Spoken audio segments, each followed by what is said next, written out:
How's it going, YouTube? Broke Boy Tactical here, and today I'm here to talk about the self-defense folder that rules them all, the one to rule them all, the Spyderco Matriarch line. Matriarch 2, especially here with the Emerson Wave feature. If you like my content, please hit like and subscribe. I would really love the support. If you haven't seen my content before, if this is your first time checking out my videos, it's all off the cuff, nothing is scripted, it's all up here. I do ramble a little bit, but if you do like my content, I would also like your support. So go ahead and wait till the end before making that decision, though. I don't want to sound too desperate here. So let's go ahead and dive into this awesome self-defense folder.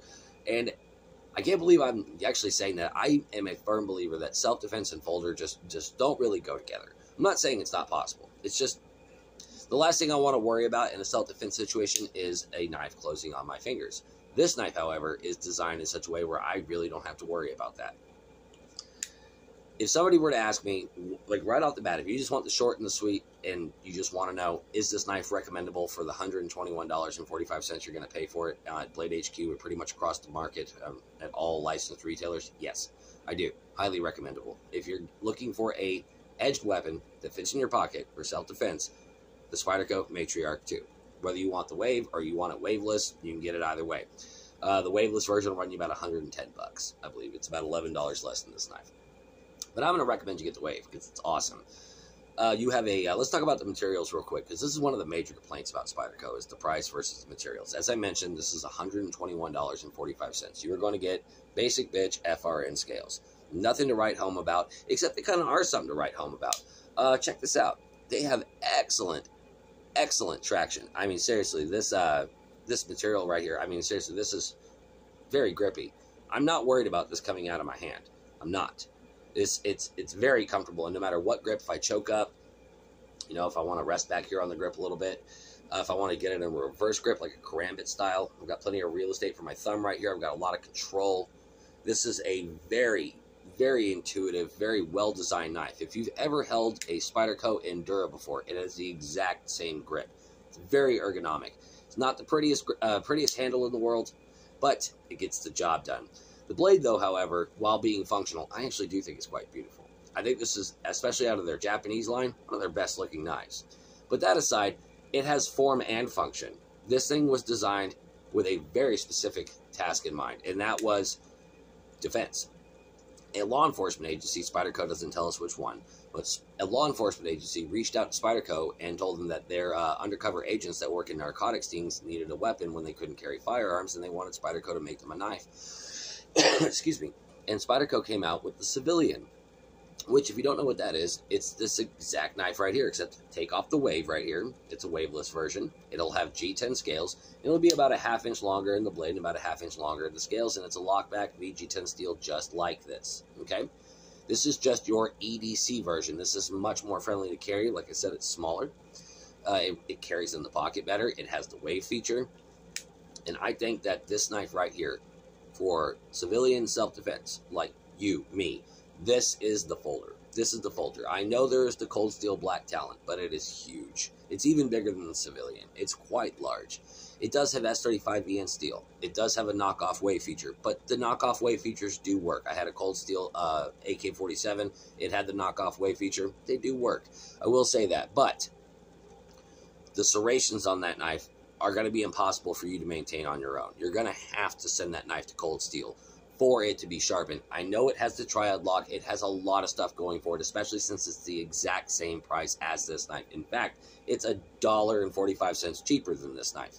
It's a lot of bonuses going towards the cold steel, but like I said, though, you cannot maintain it yourself. Now, I'm a firm believer you should not be using your self-defense knives for utility. They need to be sharp, and they need to stay sharp for when you need them to be sharp in a defensive situation. However, we're all guilty of, breaking the rules. And if you do, for whatever reason, dull some of the serrations or that blade on the black talon, you're not going to be able to service it yourself. You will have to send it off to cold steel. You will have to. These, however, unlike the black talon, are very evenly spaced apart serrations. You are going to be able to buy a honing rod for these serrations and maintain them yourself. And VG10, I think, is a much more appropriate choice for a self-defense blade.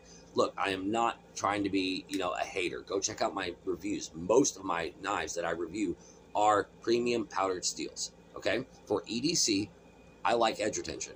When it comes to my budget steel, I still prefer D2 because of the edge retention.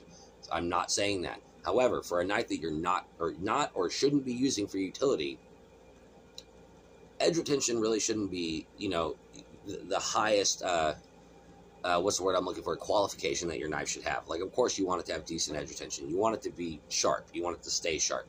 VG10 will do that for what this knife is designed for, which is an attack.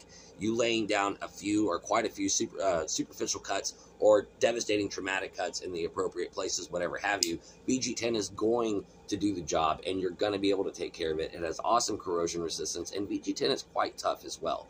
It's not the toughest thing in the world, but, you know, nobody gives VG10 the credit that it's due for its toughness for a stainless steel, and it is relatively tough for a stainless steel. I think this is a very appropriate choice for a defensive knife. It beats the hell out of HCR 13 MOV, but it's got the ease of sharpening of HCR 13 MOV while having better stainless qualities, better edge retention. It's tougher. It's just nice. It's very nice. I think this is a very well appropriately placed Spyderco in their lineup. The Japanese line was a great place for this knife. You do have a lockback. Like I said, no, it's not a triad lock. It's not going to be as strong as the triad lock, but it doesn't really need to be that strong because this knife was definitely meant to be a karambit style knife. They even make like a ring for this knife that you can buy. So when you pull it out of your pocket, you have it ready to go in the reverse grip right here. You're going to be pushing this blade back. You're not going to be piercing, which could cause the blade to fold. You're going to be slicing, which is going to be pushing the blade back this way. Now, I'm not saying the lock couldn't break that way, but lockbacks are inherently, next to triad locks, the strongest lock. This is the most appropriate lock. Absolutely. The pocket clip is not a deep carry pocket clip. That's going to bum a lot of people out, but it doesn't need to be a deep carry pocket clip. It doesn't need to be. You need to be able to get to this when you need it. That's what you need. You need to be able to get a hold of this when you need it. I know concealability is everybody's going to say that about when it comes to their weapons. They're going to be like, oh no, concealability is important. Well, I hate to tell you this, that pocket clip is already giving you away. It really is. So I would like to be able to get to my knife, especially since it has the wave feature. And let me demonstrate how that works real quick. As you can see, this is about how it rides in the pocket. I don't think it's obtrusive at all. It doesn't hurt to sit. It's still not noticeable. You get it out of your pocket with ease, and when you pull it out of your pocket, that hook will catch your pocket and help you deploy your knife. And then you can get it into action. And let me show you what that looks like in normal speed. Yeah, it's very, very, very nice feature for a self-defense knife. This is just very well designed. This has a reverse S edge. That's what Spyderco calls it. It's very reminiscent of a hawkbill. But, as you can see, if you know anything about self-defense with a knife, you want to go for devastating traumatic cuts, maybe disabling limbs, things like that. And this hook on this hawkbill design right here is really going to help you wrap around limbs.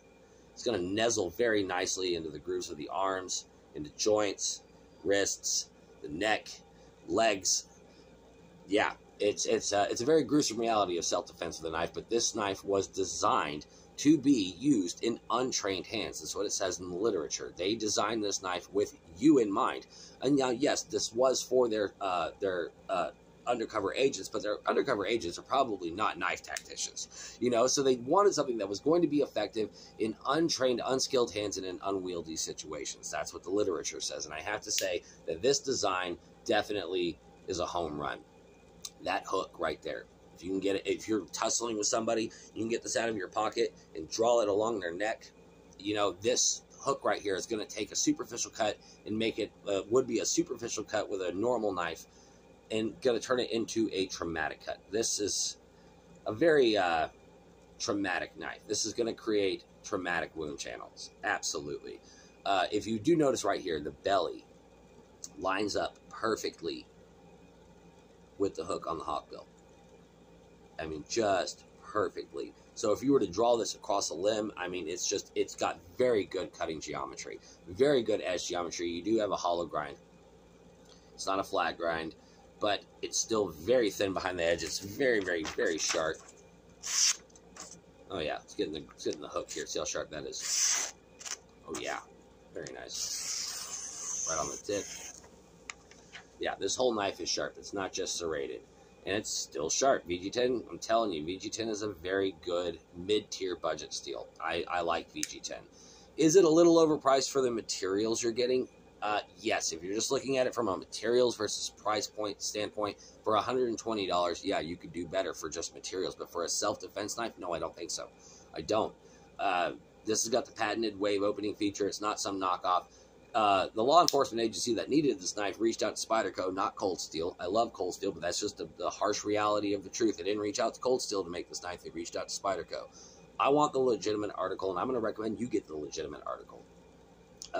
If you don't like the wave feature, you can get this knife for $11 less, so it's like $110 without the wave feature. Exact same materials, exact same setup, blade length, everything. You do have a 3.57-inch blade with a 3.5-inch cutting edge, and you do have a 4-inch handle here.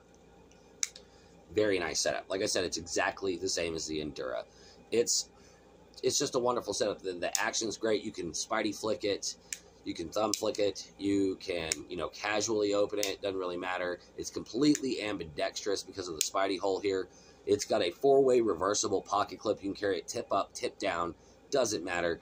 It's just an excellent, excellent knife, and by far the most recommendable pocket knife for EDC self-defense. So that's where I'm going to cut it off here, guys. What do you think? I can't think of any other folding knife that I'm going to say is as recommendable for the task of self-defense as the Matriarch. You could say the Civilian, you could say the Black Talon. They're both awesome options rather than getting the Matriarch, but I think due to its size and its carryability and its design, for the price, I think that this model is by far superior than any of the others. And it's like I said, it's also its maintainability, the way the serrations are designed. You're going to be able to take care of them, unlike the Cold Steel. It's just a far better option. It's just a far better option, in my opinion. So that's where I'm going to leave it here, guys. What do you think? See you next time.